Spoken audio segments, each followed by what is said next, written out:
In today's video, I'm going to teach you how to import an Excel spreadsheet into a PowerPoint slide, specifically using PowerPoint 2010. Whether you're preparing for a business meeting, academic presentation, or personal project, integrating data from Excel into PowerPoint can really enhance your presentation's effectiveness and clarity.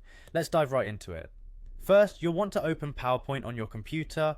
Make sure you have your PowerPoint 2010 application ready to go. Once PowerPoint is open, navigate to the presentation you're working on, or start a new one where you'd like to add the Excel spreadsheet. This way you can seamlessly integrate your spreadsheet where it best complements your presentation narrative. Next, you'll want to locate the Insert tab in the PowerPoint toolbar, which is usually along the top of your PowerPoint window.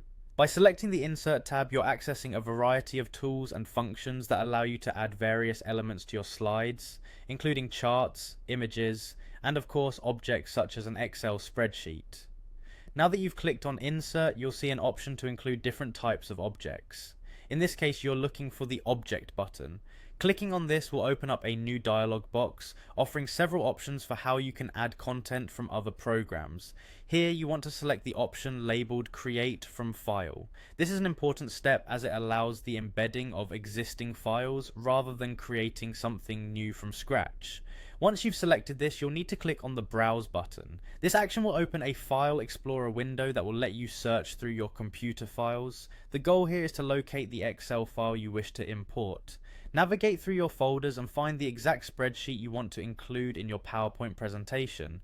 Once you have that file selected, click on OK, bringing you closer to embedding it into your slide. Before finalizing the import, notice the option to Display as Icon. Checking this box provides a neat and tidy way to include your spreadsheet as a clickable icon rather than displaying all its data directly on the slide.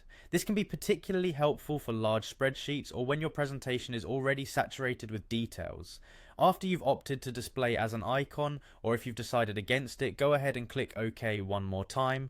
This final confirmation will embed the Excel file into your PowerPoint slide, allowing you to manipulate its placement and size as needed. And there you have it. By following these straightforward steps, you've successfully imported an Excel spreadsheet into your PowerPoint 2010 presentation. This method will help you smoothly integrate data presentations, enhancing both the utility and professionalism of your work. I hope you found this guide helpful. Thank you for watching, and be sure to check out our other videos for more tips and tricks.